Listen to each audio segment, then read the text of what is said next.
Welcome to Turning the Tide with Candace Salima. I'm coming at you from the heart of the Rocky Mountains. And one of my key issues for me is energy independence and also state sovereignty. And one of the things, because I am in the West, one of my key issues and pet peeves is the fact that most states in the West don't control the bulk of their lands.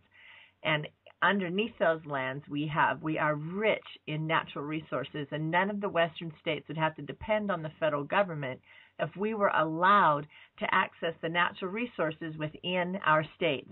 Now today, I am so excited to have Representative Ken Sumsion with us on the air.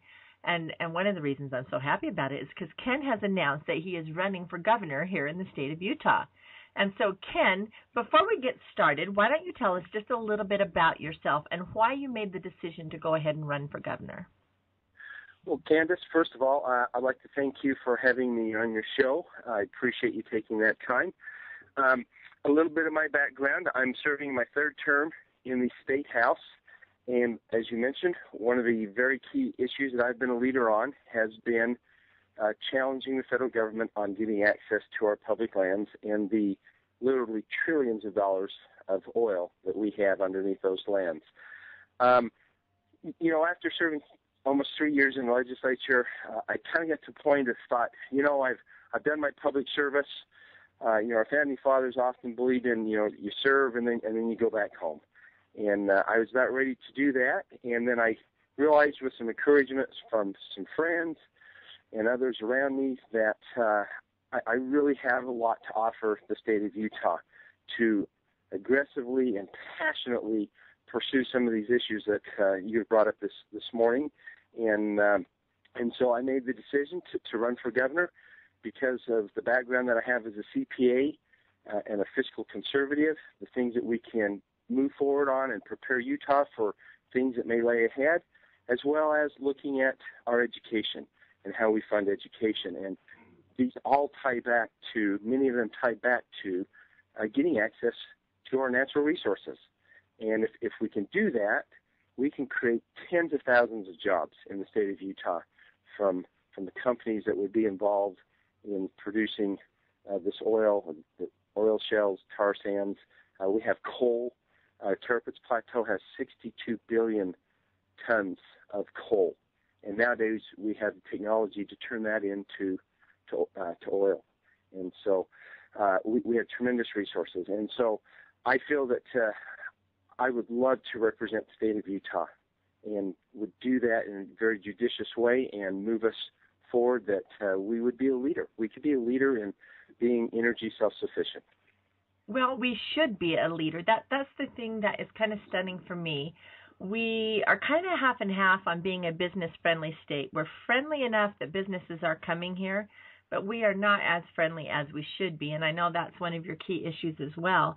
But I'm looking at North Dakota, for example. I have become friends with a senator up there by the name of Curtis Olafson, and they're in an economic boom up there.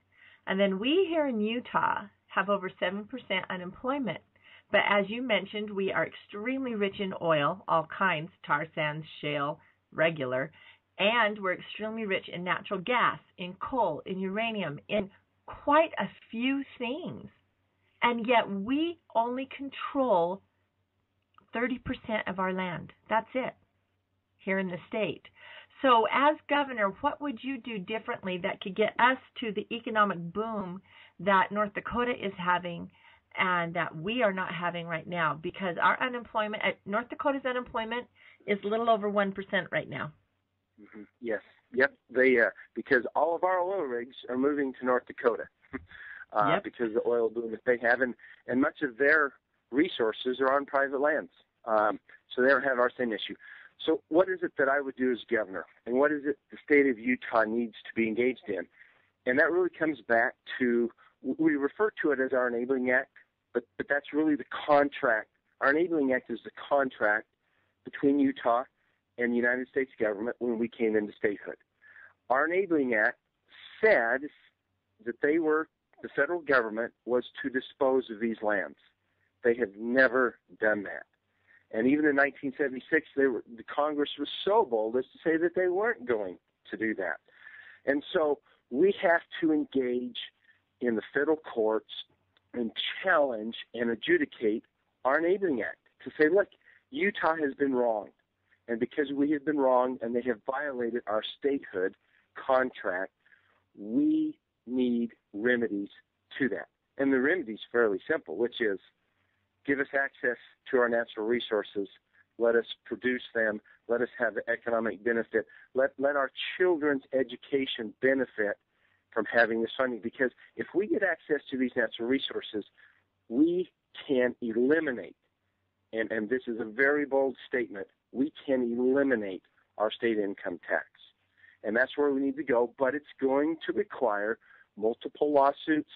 It's going to take some sacrifice of some resources, financial resources, because these lawsuits do cost money, and we need the very brightest legal minds involved in this so that we make the very best arguments when we step into that courtroom before those judges and say, hey, here's our grievance with the United States government, and we want remedy. And so that's one action we need to take that is multi-pronged. There are several different legal avenues and arguments that we can make to try to get access to these lands, and we need to do it.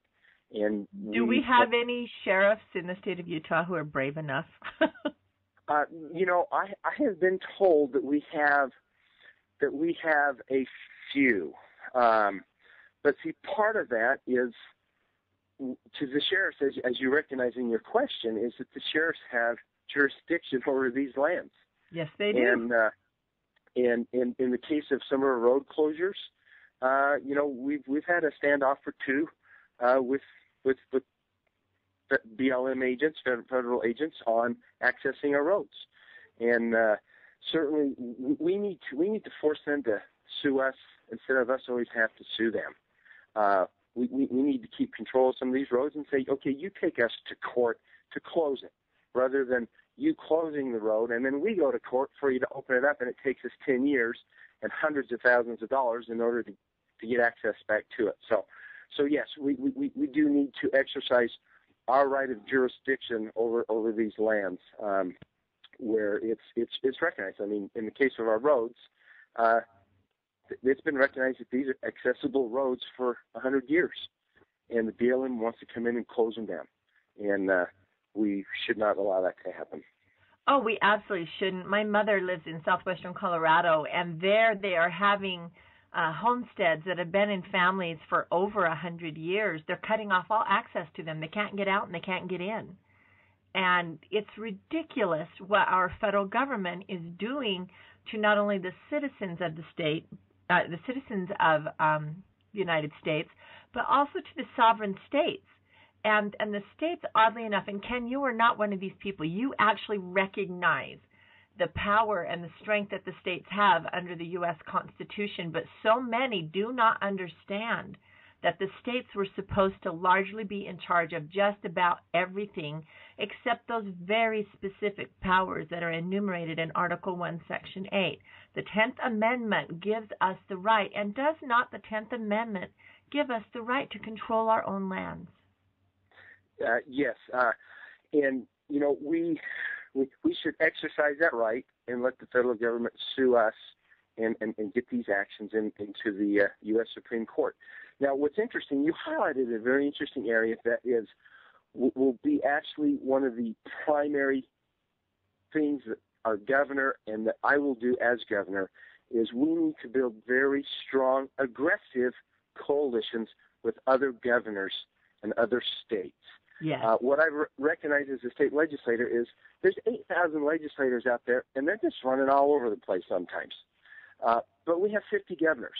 And what I've realized is the governorships are very, very key to the state sovereignty fight, because the governors they're full-time, they have staffs, they have attorneys, they have the ability to take the time and build these relationships, and I call them coalitions. I call them coalitions with other governors. I mean, you have the governor in Alaska saying, look, we're not taking one more acre of wilderness in our state. There are states out there, Texas and Florida, they have turned away federal monies. Utah needs to do the same thing, and we need to join forces with it, because our country's broke, and this federal money is not going to keep coming.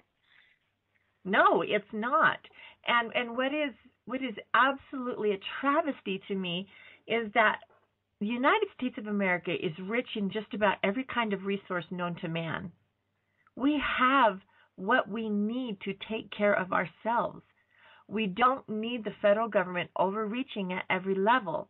Now, as the co-founder of the Patrick Henry Caucus, Ken, why don't you share with the Turning the Tide listeners what the Patrick Henry Caucus is, why you guys formed it, and what its goal is, and how that has played into you running for governor? Well, I appreciate that question. As one of the original founders of the Patrick Henry Caucus, we were looking at, as we were state legislators, we're looking like, what is it that we can do? And what we were seeing is that the federal government in almost every aspect of our life is coming into the states and saying, hey, you have to do it this way. You can't do this. You can do this, but not that. And so we got together and we hit on the idea of the name of Patrick Henry. And we know all about the history of Patrick Henry and his life. Oh, he's my favorite founding father. and so that became the name of our caucus, the Patrick Henry Caucus. And our mission statement is very simple. It's the 10th Amendment.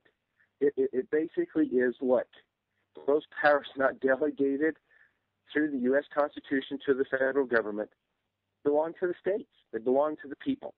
And the goal and the mission of the Patrick Henry Caucus is to press forward, is to build coalitions with other state legislators and other states and press forward on lawsuits and actions that basically says to the federal government, we're not doing this anymore because you have bankrupted our nation, and we love this nation, and we want it back fiscally, and we want these regulations out of our lives, and we want to manage our own states. And so basically, very simply, a position of the Patrick Henry Caucus would simply be is, hey, if New Hampshire or Massachusetts wants to have socialized medicine, great.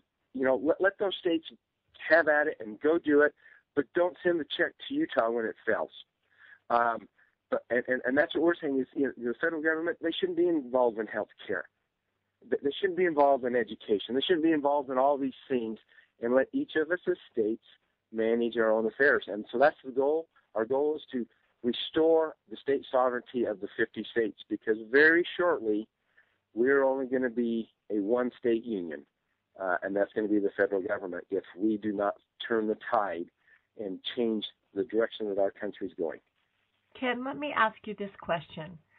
To me, 2012 is the most pivotal year in American history, and I am not exaggerating. We are at a point where we make a decision now as to whether we maintain and rebuild up the republic, or if we succumb to the illness, that the political illness that has gone across the world of a socialist democracy, which is nothing short of communism light. To me, if the governors of the states do not stand up, because, Ken, as citizens, as the average citizen, we rely on our state legislators like you, and we rely on our attorney generals and our governors to realize the power and the strength that they have given them by the 10th Amendment. And we rely on them to be our advocate, be our protector to the federal government, because we can only do so much. We can watch you. We can call you. We can interact. We can say, boy, I don't like this, or, oh, yes, this is awesome. Please push forward. What can I do? But that's all we can do. So tell me, as a governor, Ken, how would you unite the state, because our state is very divided right now, the state of Utah. How would you unite the state so that purpose of the state legislator, the Attorney General's office, and the Governor's office will work together to protect the state of Utah, her citizens, and our natural resources? There are some issues that we're divided on as a state. And that's healthy. That's what makes our country function and work. But there are issues that we agree on, we align on. Public lands, there seems to be almost no disagreement on boy, we need to get access to the public lands. But it is going to take some courage to be the leader, to lead out and say, boom, here's this lawsuit. Here's another lawsuit. Here's another action that we're going to take. We're not going to close this road here. And follow through on those actions. And I think through leadership, and I would call it passionate leadership, that's absolutely committed to take these legal actions and the other actions that need to accompany those legal lawsuits, and lead those and lead. The legislature's there. We've passed things. 2 years ago, myself, Representative Herbert, we passed what we called the eminent domain bills. We authorized they were the awesome. state of, yes, we authorized the state of Utah to go eminent domain federal property, and that's never been done. We have no state has been that bold to say, hey, let's go do this. But the action wasn't to eminent domain. I'm very leery of eminent domain authority because it can be so abused by states. But we're trying to take that authority to exercise our state sovereignty and to get a federal court case that would drive its way to the U.S. Supreme Court. We need to press on those issues. Myself and Representative Herbert, we're bringing a couple more bills this session. And what we're after is a declaratory judgment. Basically, we want to step into federal court and say, look, here are our grievances. This is the violation of our Enabling Act, and we want it adjudicated, and we want a remedy to the situation. So there are multiple legal avenues to file lawsuits, and we need to be going down every one of those avenues because you never know which one will get a successful ruling going through the federal court system. The example I always use is environmentalists. They shoot one dart after another at the dartboard, and a lot of them just bounce off. But then they get one that sticks because they get a ruling from a judge somewhere, and then they drive a wedge through that dart. And that's what we need to do as conservatives. And in our fight for state sovereignty, we need to throw the legal lawsuits because there are good judges out there. There are judges that are fair and reasonable, and they understand contracts. They understand enabling acts and statehood. They understand this, and we can get some favorable rulings, but we got to follow the suits. We got to follow the actions in order to get there, and that takes leadership from the governors of all the states. I actually wouldn't say all the states. We don't need all the states. We need many of the states to join us, and they're prepared to do that. There are states that are seeing what Utah is doing in our legislature with some of the bills that we've passed related to state sovereignty. One of the key ones we passed was opting out of national health care. Our legislation from our legislature was referenced in the Florida court case and gave standing to the states. So we've had vision as a legislature. I'd like to take that vision and move it to the governor's office. Oh, yes. Ken, I want you in the governor's office. I want someone in there, and with all due respect to Governor Herbert, because I like him, he's a very nice man, we need someone in there who's willing to be tough with the federal government, who is willing to use coalitions with other governors and with other state legislators to fight back. And Candace, it's not our governors always have meetings scheduled in different, with different governors and different associations and so forth. This can't be a casual thing. This needs to be every week. As a governor, every Monday morning, the first meeting that I would have for the week will always be on public lands. Where are we with the attorney generals? Where are we at? Correlating with the counties, how are we moving forward? Which governors do we need to go visit? Which ones can we invite to come to our state? And this isn't, we always think this is a Western issue. But we've had discussions with legislators in Virginia and Louisiana and West Virginia. In Virginia and Louisiana, they'd like more involvement, and in particularly Virginia's case, they'd like to be able to drill off of their coast and have that financial benefit come to their state. Oh my goodness, because just outside of our waters just on the other side of the international waters border, the other nations are drilling laterally and getting our oil from us. Yep. Not paying a dime. and these states are interested in this fight. West Virginia, the federal government's told them they can't mine coal on private property, and these are Democrats, and they're fit to be tight. How can they not mine on private property? They have just come in and said you can't do this, and they're trying to figure out how to fight this. And so, too often we just acquiesce in the fight, and we can't acquiesce. We've acquiesced to the point that we're where we're at now. Yes. Yep. And if we continue on this course, as I mentioned, we'll be a union of one state. And it's time, I think, talking about the election cycle, if I may jump back to that just briefly. The last election cycle saw a tremendous, I would call it an uproar from the citizens of this country. And even within our state, we had some significant changes in some elected offices. We did. And I think what's going to be key, and why this election is so important in 2012, is are we going to maintain that effort? Are the citizens of our state, are the citizens of our country, are they going to maintain that same vision and that same concern they had 2 years ago? Because if they don't, that's going to send a message that we're just going to cycle back to what we were doing before.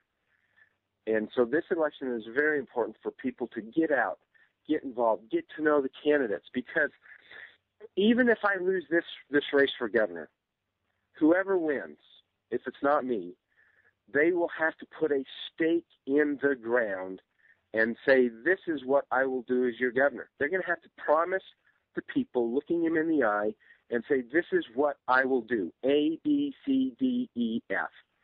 And if they don't do that, the citizens will have a very clear record to come back in 4 years and send them home as a disgraced governor for not following through what was promised. That's one of the things I really like about you, Ken. Just about every promise you've made to your constituents, you've kept. You and I have had many conversations over the last 3 years, and everything you said you were going to do, you have done. That's so rare. Well, we have gone out there. When you look at legislation I've gotten involved in, some of it has been from my constituents, and they brought a good idea, and I said, wow, this, move it forward. And I've pressed those issues. I haven't always been successful, but I certainly have tried in the promises and the principles that I have. Ken, that's the thing that I think Americans want more than anything. I'm so tired of hearing, that can't be won, that battle can't be won, so I'm not going to fight it. That's not what an American does. An American says, that battle can't be won. Well, you know what? I'm going to reassess that, and I'm going to attack it till I win. And that's a rare quality in human beings anymore, Ken. And so that's why I'm so glad that you have that in you, that there's not a fight that if you feel it to be worthwhile and needed, that you aren't willing to fight for. Well, it's interesting. When me and Representative Herbert started in on this road of initiating these bills on eminent domain, yes, we sat down with several attorneys, and we had Senator Mike Lee in the room with us. He rocked. And we were sitting there, and I think these attorneys thought we were the craziest two state legislators they had ever seen in their life. And then we sat there. Senator Lee took the floor for a minute, and he started to go through all these court precedents as he's very knowledgeable with. And he said, there's a reasonable argument here. Does it mean that we'll win coming through an eminent domain action? Don't know, but it's plausible, and there are multiple plausible actions, and people look and say, we can't do this, or the fight we kind of got in with the eminent domain bill is I actually got $3 million set aside for the legal cost of this suit, and we got into a fight with different entities. We lobbied very heavily to the State Board of Education, the state PTA, the UEA. What was very interesting is very quickly we had the support of the UEA on the funding mechanism that we wanted to use for this. Really? The state PTA never just struggled and struggled, and even after we changed the funding source to mineral lease funds, they still wouldn't support and endorse the legislation because they're concerned that we might be withdrawing a couple $1 million from our multi-billion-dollar education system, and to get $1 trillion. Oh no, that's a terrible investment. Good grief! You know, the UEA in 30 seconds, as we met with the leadership of the UEA, 30 seconds, boom, they said, hey, $3 million to go get $50 billion. Boy, you know what? It's worth the fight. And that's the reality is that, you know, we're not going to get a free ride on getting access to these public lands. It will take effort. It'll take some financial resources. It'll take some very precious dollars of our state budget to go and engage in these fights. But if we don't engage in them, we know where we're going, which is our civil trust lands that we have right now. Everybody recognizes that we own these things. We get the monies from them. The federal government's going to cut them off. They're cutting off the access to them now. Oh, they are, and they want more. Salazar yes, wants more. He wants like over 1 million more acres, right, from us? I think it's maybe upwards of 6 million that they'd like to turn into wilderness. Goodness. I'm telling you, Ken, right now we need you in the governor's office, and we need to draw the line with the federal government. It's got to be clear, and it's got to be unprecedented. It has to simply say you can't have any more land, and as a matter of fact, we're taking back the ones you did take. You didn't live up to your promise, as you have very carefully explained in this interview. You did not live up to your promise, and we're taking it back. Because it's not right that the people of Utah suffer economically when we have the ability to be completely self-sufficient. Yes, and as you highlighted, just the state of Utah could just about probably get our nation to self-sufficiency if we were at full production on all of these natural resource assets that we have. But when you look at the whole country, I know, and all these states, you know, North Dakota, Louisiana, Virginia, California, we Texas, as a nation, Alaska, everywhere. Yes, and Alaska. Can't forget Alaska. Oh no. We could be self-sufficient. We don't have to send one penny to the Middle East to individuals that would like to just basically come back and kill us. We need to cut off that money going to the Middle East, and we can do that by just accessing and producing our own natural resources. And well, the thing is, Ken, everything about being an American is about being self-sufficient. That's who and what Americans are. It's what built this nation. It's what created the Constitution. It was what fought that Revolutionary War. It's what fought every war we've been in. It's a matter of self-sufficiency in America, and yet something that is so basic yet incredibly critical we're being restricted from it. And what drives me crazy sometimes, Candace, is that people say, oh, well, it's not cost-effective to do this, to get to these tar sands or oil shale and so forth. That's not true. But they're doing it in Canada, and even if, say, let's just take let's take the assumption that ours are more difficult to get at. It costs more to get there. Like you said, this is America. We're the land of ingenuity. And the demand for oil in the world is increasing because some of these third world nations, you know, China, I hate to call them third world, but they are. You know, they are growing up. They are consuming massive amounts of natural resources because their economies are growing. They're prospering, and they want to prosper more, just like America. And there's enough resources in this world and in the United States that all nations can be prosperous like us. But it requires free government. It requires government staying out of business, letting them function, let the ingenuity of people work. And that's what, like you said, that's what has made America the absolute best and the most powerful nation in the history of the world. It's because of that ingenuity and that freedom. And we need to be a part of it. We need to be a leader in the energy production in our country. And we have the resources, we have the ability. What we're lacking is access to our public lands, which is where the vast majority of these natural resources lie. Well, and that's the thing. The technology already exists.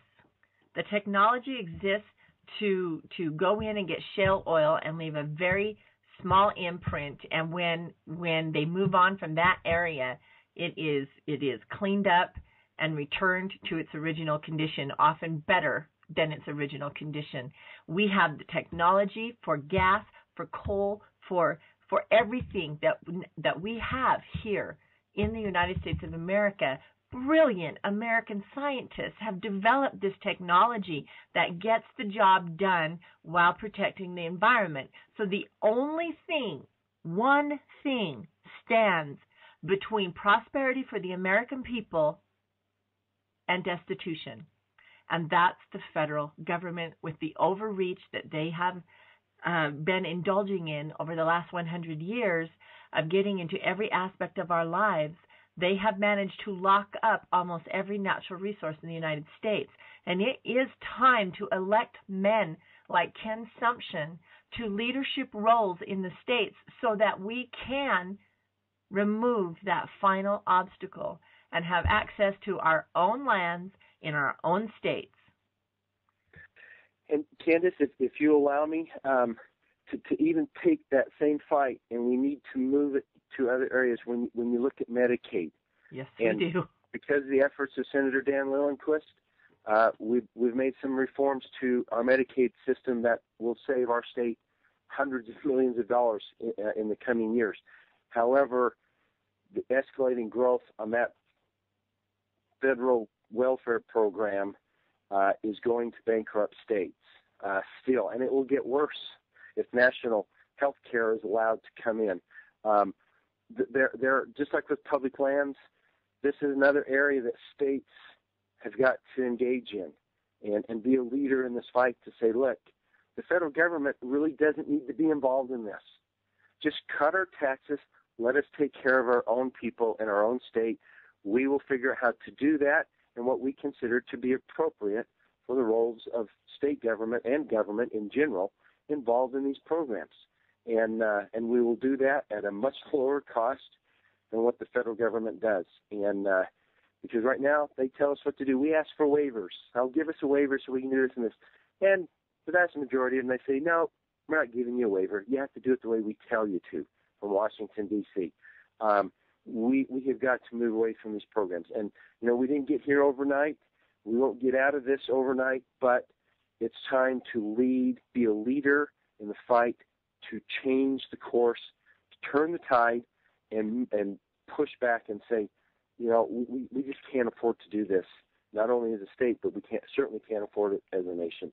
And the states need to reach out and grab on to their authority that the U.S. Constitution gave them, because too often, actually, seems like all the time almost, yes, the federal government forgets we're the creator as states and as the people of them, not the other way around. And we need to reassert that authority that we asserted in creating the federal government under our U.S. Constitution. We need to reassert that authority and push forward and say, look, we're states, we're sovereign, and we created you, and we are demanding and we are taking our 10th Amendment rights back. And if it's not in the U.S. Constitution, you can't do it. Exactly. And I like that you and Representative Herbert are going about it well within the bounds of the U.S. Constitution, because the Constitution allows for the citizens in the states to petition the federal government for redress, and that's precisely what we're doing. Yes, and it's time. And there are states, as you mentioned earlier, there are many states, regardless of different people's viewpoints on immigration. You have 5 states engaged in federal legal actions with the federal government because they haven't done their job on that issue.